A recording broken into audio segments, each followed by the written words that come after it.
पाँचवा एक बहुत ही महत्वपूर्ण है, और ये थोड़ा सा यदि इसको हम केयरफुली समझे नहीं, यदि इसे हम सूक्ष्मता से समझेंगे नहीं, तो ये थोड़ा सा प्रश्न जटिल हो सकता। जटिल है नहीं, बहुत ही ईजी है, बहुत सरल है, लेकिन इसे थोड़ा सूक्ष्मता से समझने की ज़रूरत है।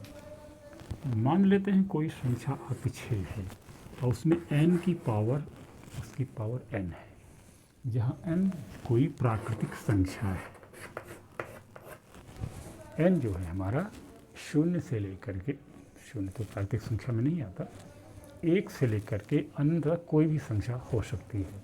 तो यदि 6 की घात n है, तो हम इसका यदि इसमें तो सवाल ये है कि 6 की घात जब हम n करेंगे तो जाहिर है बहुत सारी संख्याएं आएंगी, अनंत संख्याएं आएंगी। जैसे यदि हम n हमारा 1 है, यदि यहाँ यदि हमारा n बराबर 1 है तो 6 की घात 1, 6 आ गया। अब यदि n हमारा 2 है, यदि n बराबर 2, तब 6 की घात 2 बराबर 6 6 36। यदि n 3 है, यह हो जाएगा 6 की घात 3, इसका मतलब हुआ 6 गुणे 6।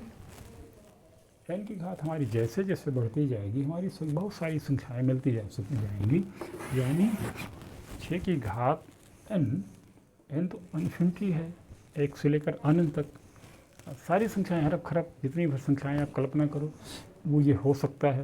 वो 6 का गुणनफल उतने बार हो सकता है। मान लो n या 1 लाख हो गया,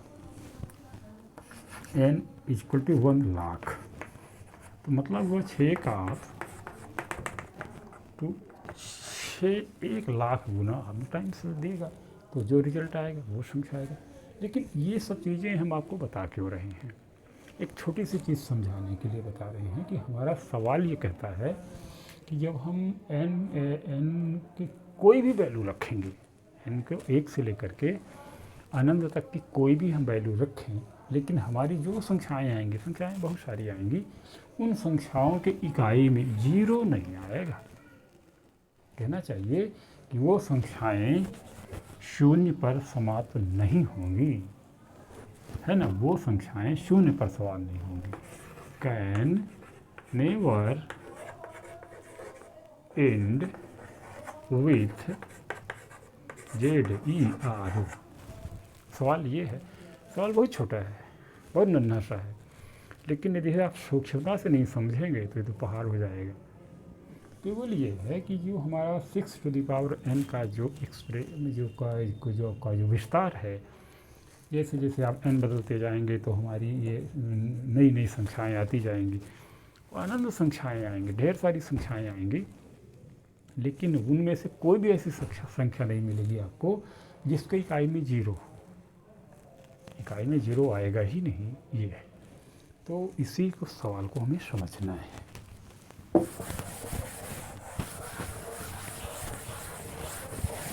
तो संख्या हुई हमारी 6 और उसका पावर हुआ n। तो आपको पता है कि जब आप 6 में 6 का गुणा करते हो तो 36 आता है, जब तो 0 तो आना नहीं है। 6 में 6 कितना भी गुणा करते जाओ।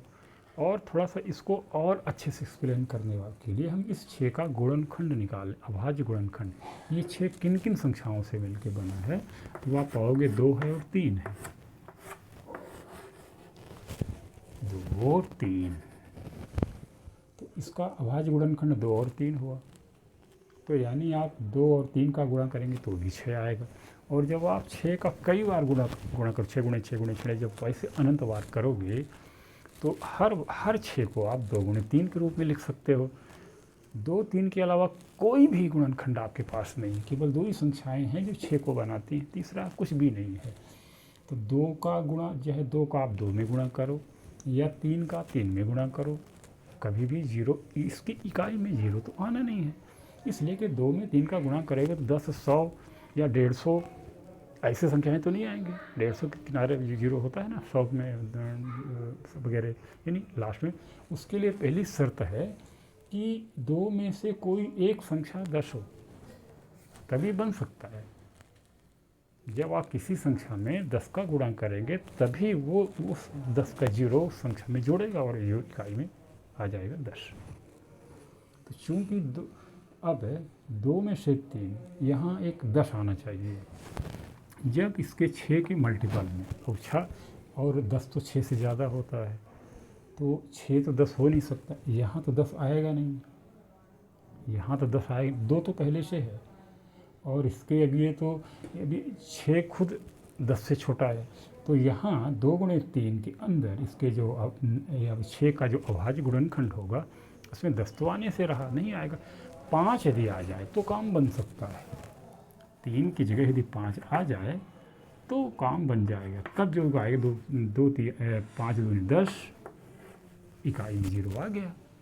लेकिन चूँकि 6 टू द पावर n या यूँ कहें 6 के अभाज्य गुणनखंड में चूँकि 5 नहीं आता है, इसलिए संभव ही नहीं है कि इसमें जो है तो 10 आए। तो ये चीज़ आपको उसमें लिखनी पड़ेगी जो हम आपको बता रहे हैं कि चूँकि 6 के अभाज्य गुणनखंड में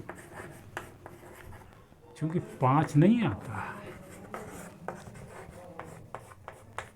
अब 5 ही एक ऐसा डिजिट है जो 2 से मिलके 10, 100, 150 या कोई भी संख्या जिसके किनारे यूनिट में 0 वो आ सकती है। तो हम कह सकते हैं कि ये चूँकि इसमें 5 नहीं आता इसके गुणनखंड में, इसलिए 0 कभी नहीं आएगा इसकी इकाई में। ये सवाल हमारा है, ये समझ गए होंगे। गुणनखंड की सीरीज दे रहा है कि 7, 11, 13, 7 धन 1, 7 गुणे 11 गुणे 13, 7 गुणे 11 गुणे 13 धन 13 अभाज्य क्यों है?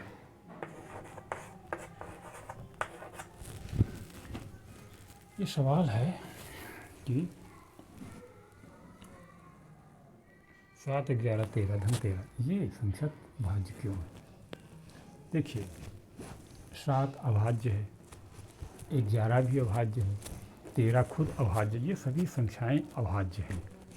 लेकिन इन सबों को जो हम मल्टीप्लिकेशन करेंगे, 7 को 11 को 13 को, और जो नई संख्या बनेगी वो भाज्य होगी या अभाज्य होगी? वो संख्या निश्चित है भाज्य होगी। क्यों भाई? जो संख्या बनेगी उनमें 7 भी होगा, 11 भी होगा, 13 भी होगा, तो वो संख्या तो 7 से डिवाइड होगी, वो संख्या 11 से भी डिवाइड होगी, वो संख्या 13 से भी डिवाइड हो जाएगी। जो संख्याएं बनेंगी इन्हीं में से तो बनेंगी।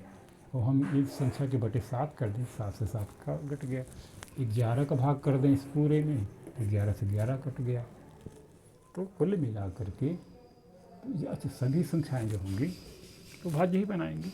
लेकिन 13 प्लस 13 करने के बाद उन्हें अभाज्य हो जाना चाहिए। वो तो ठीक है, 7 13 से बनी हुई है, मल्टीप्लिकेशन कर देंगे तो वो यही 3 संख्याएं बारी बारी से काट लेंगी, भाज्य हो जाएगा। लेकिन 13 तो अभाज्य है ना। जब इन संख्याओं में 13 जुड़ जाएगा तब ये मामला बिगड़ जाना चाहिए, लेकिन बिगड़ता नहीं है। क्यों? कारण देख लेते हैं। इस एक पूरी संख्या को आपने 1 मान लिया और इसको दूसरा मान लिया, ये सभी आपसे मल्टीप्लिकेशन किया हुआ है, और 13 समझ लीजिए 1 का मल्टीप्लिकेशन किया हुआ है ना। किसी संख्या में जब आप 1 का गुणा करते हैं कोई फ़र्क नहीं पड़ता, लेकिन हमें समझने के लिए उसने 1 का गुणा कर दिया।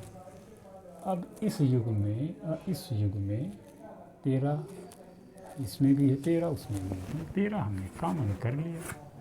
7 गुणे 11 कॉमन 1 हो गया और प्लस 1 हो गया। नहीं हाँ प्लस 1 है, यहाँ तो प्लस है ना, प्लस ये हो जाएगा। अब जो है 7, 11 और 3 ये सभी संख्याएं जब आपस में मल्टीप्लिकेशन होंगी तो अभाज्य संख्या बनाएंगी।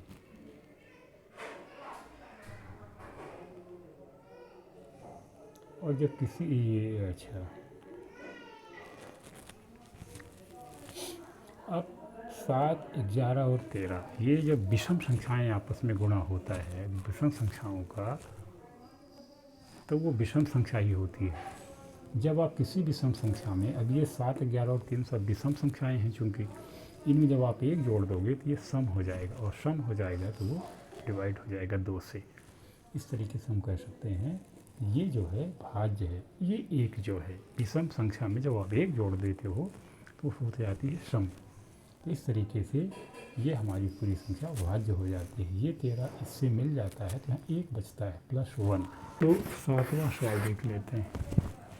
7वां सवाल बहुत महत्वपूर्ण है और बहुत इंटरेस्टेड भी है। उसमें हमें ये समझना है कि ये समय इस तरह की जो 7वां सवाल है आपका प्रश्न क्रमांक 1-2 का जो 7वां सवाल है, उसमें सबसे बड़ी प्रॉब्लम ये रहती है कि चूंकि ये आपके लघुत्तम और महत्तम समावर्तक चैप्टर्स का सवाल है, जिस चैप्टर में ये सवाल है आपको पता है कि इसमें लघुत्तम और महत्तम समावर्तक की चर्चा की गई है।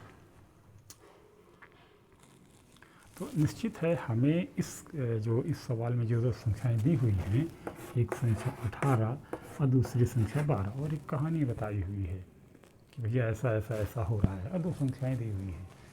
आपका कहानी से मतलब नहीं है, आपको पता है कि ये 18 और 12 का हम या कि लघुत्तम समावर्तक निकालेंगे या फिर महत्तम समावर्तक निकालेंगे। ये आपको तो पता लग जाता है, क्योंकि आपको यूनिट पता है कि किस इकाई उस महत्तम समावर्तक और लघुत्तम समावर्तक आप चैप्टर पढ़ रहे हो तो पता है इस चैप्टर में जो भी आएगा, जो भी सोल्यूशन होगा, हमें महत्तम और लघुत्तम से ही निकालना है। लेकिन जब वो पेपर में आएगा तब ये नहीं पता चलता कि ये कहानी जो आ रही है, जो हमारी कहानी लिखी हुई है, ये किस अध्याय से है। वो हर अध्याय में तो अलग अलग फार्मूले, अलग अलग नियम होते हैं, वो हमें दिमाग लगाना पड़ेगा। तो इसको पहले हम थोड़ा सा ये समझेंगे कि जो इसकी कहानी बन रही है वो कहानी क्या इंडिकेट करती है। कहानी ये कहती है कि एक गोला है और इस गोला में यहाँ 2 धावक हैं, और दोनों जो है एक साथ भागना शुरू करते हैं। एक जो है दोनों एक बराबर एक गति से भागेंगे नहीं। एक जो है 20 मिनट में ही राउंड पूरा कर लेता है, और जो दूसरा है उसको एक राउंड पूरा होने में एक राउंड पूरा करने में ये जो है 12 मिनट लगाता है, जबकि दूसरा 18 मिनट लगाता है। दोनों भागते हैं, एक 12 मिनट में आ जाता है और दूसरा यहाँ पहुँचने में 18 मिनट लगाता है। शर्त ये है, तो जानना ये है कि दोनों आपस में एक दूसरे से मिलेंगे कब, ये समझना। जैसे ये तेज़ी से भाग रहा है, उसके पीछे पीछे लगा हुआ धीमा चल रहा है, आगे वाला तेज़ी से भाग रहा है, उसके पीछे चलने वाला धीरे धीरे जा रहा है। तो यदि दोनों लोग सीधा जा रहे होते तो कभी भी मुलाकात न होती। अब चूँकि राउंड में चल रहे हैं तो तेज़ भागने वाला अंत में फिर से यहीं से गुजरेगा। कई राउंड उसको लगाने हैं तो कई राउंड मार रहा है, और उसी राउंड में ये भी चल रहे हैं, तो मुलाकात तो होगी। हमें ये पता लगाना है कि मुलाकात कब होगी। तो चूँकि यदि हम 18 और 12 का महत्तम समावर्तक निकालेंगे तो महत्तम समावर्तक सदैव उन संख्याओं से छोटा होता है। यानी हमारा 18 तो बहुत हो गया, 18 तो बड़ा है 12 से, हमारा महत्तम समावर्तक इस 12 से भी छोटा आएगा, कम आएगा। और ये तो संभव नहीं कि उनकी मुलाकात 12 मिनट से पहले हो जाए। तो तय है कि MCF जो है हम नहीं निकालेंगे। निश्चित है कि हम इसका LCM ही निकालेंगे। ये तो हम यहाँ से पता कर लेंगे, क्योंकि हमारे वो LCM के अध्याय से आ रहा है, तो LCM निकालना है। लेकिन यदि पेपर में आया और तब हमें पता करना पड़ेगा किस यूनिट से है। इस तरह के सवाल कभी कभी, हालांकि दिमाग लगाएं तो अंदाज़ा हो सकता है। ये क्वेश्चन जो पहली यूनिट का पहले पूछा जाएगा, दूसरी का बाद में पूछा जाएगा, तो मिक्सचर शायद नहीं होता है कि पहले वाले के लिए वो 10वां क्वेश्चन करे। लेकिन ऐसा ज़रूरी भी नहीं है, पहले लघुत्तम दिया, फिर मध्यम दिया, फिर दीर्घ उत्तरी दे दिया, तो फिर मुश्किल तो हो जाता है। पर ये आप दिमाग लगा के समझ सकते हैं कि किस अध्याय का हो सकता है अपनी ट्रिक से भी। तो इसको हम एक थोड़ा सा कुछ अपने अंदाज से भी क्लियर करेंगे कि दरअसल इनकी मुलाकात कब होगी, कैसे होगी। हमें लघुत्तम ही निकालना है, लघुत्तम के बाद हमारा आंसर क्लियर होगा कि नहीं, हमें थोड़ा सा मतलब ये अपने उत्तर की जांच भी करनी होगी। तो इसको देख लेते हैं कैसे जांच करेंगे। तो हमारा गोला थोड़ा बिगड़ा हुआ है, तो गोले को हम सीधा कर देंगे। ये हमने अपना गोला सीधा सीधा कर लिया। अब थोड़ा देखना है कि इन जो दोनों धावक हैं उनको हम डिग्री के हिसाब से नापेंगे तो हमें सरलता हो जाएगी। 12 वाला ये जो है, मान लीजिए दोनों लोग यहाँ से चलते हैं, ये जो है 12 मिनट में पार करेंगे। मतलब कहने का ये हुआ कि तेज़ चलने वाला जो है 12 मिनट में 360 डिग्री पार कर गया। ये वृत्त 360 डिग्री है ना, यहाँ से 360 डिग्री पार कर गए। तो यदि 12 मिनट में 360 डिग्री ले गया तो 1 डिग्री कितने मिनट में जाएगा, हम निकाल लेते हैं, है ना। तो 12 तिहाई 36, सीधा सीधा 30 होगा, 30 डिग्री प्रति मिनट। भाई 1 मिनट में 30 डिग्री, 1 मिनट में 30 डिग्री, तो 12 मिनट में 12 तिहाई 36, 360 डिग्री, है ना। दूसरा वाला यदि वो, इसको देख लेते हैं, 18 मिनट में जा रहा 360 डिग्री, तो 1 मिनट में कितना जाएगा, तो 18 दूना 36, ये 20 डिग्री जा पा रहा है।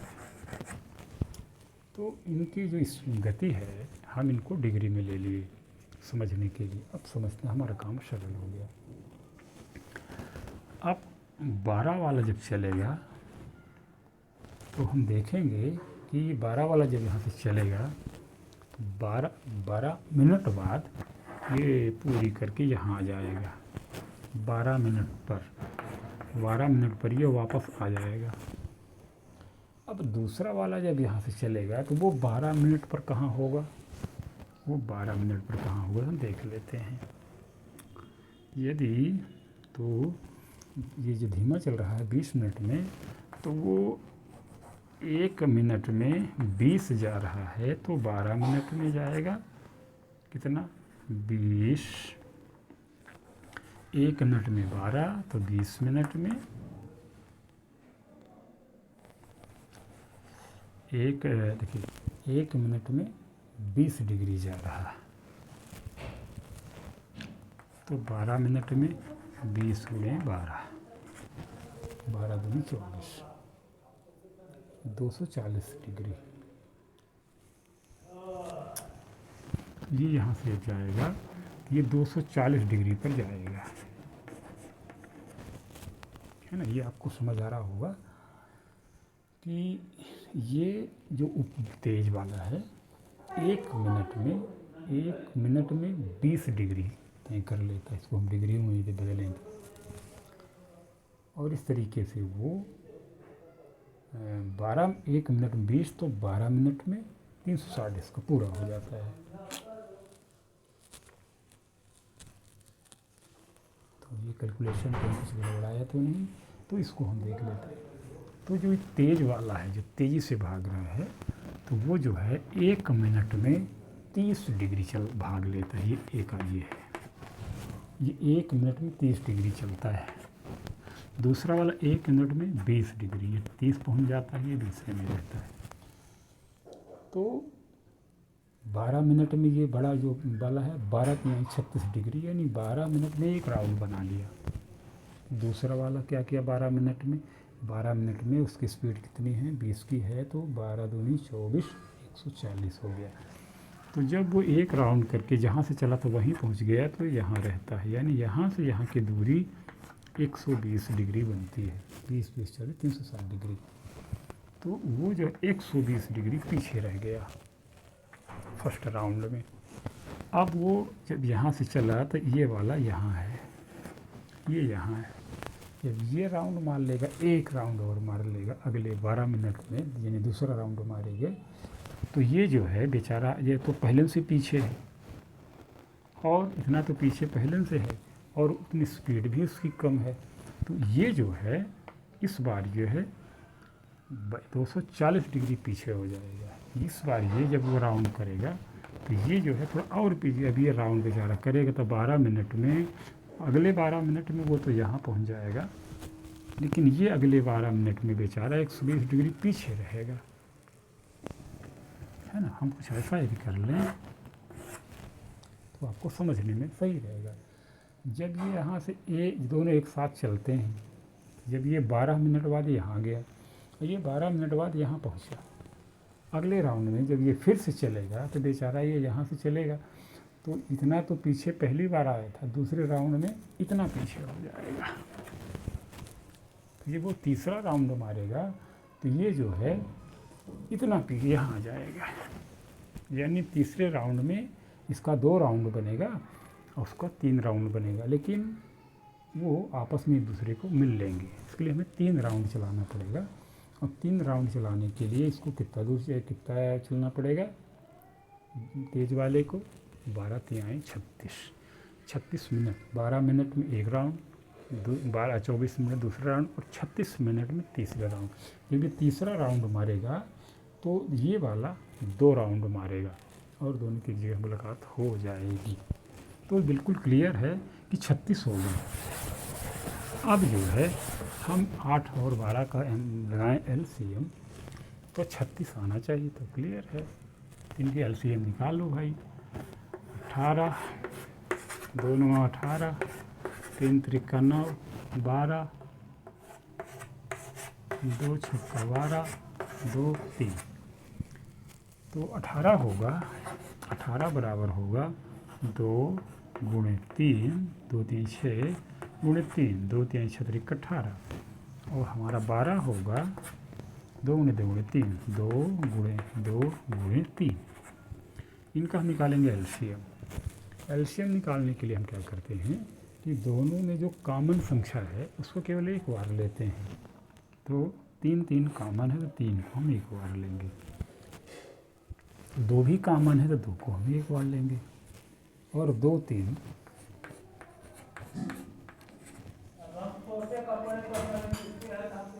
इसका LCM हो जाएगा 2 3 6 3 18,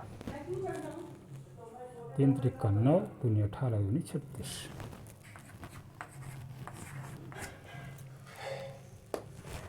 ये आपको बिल्कुल समझ आया होगा।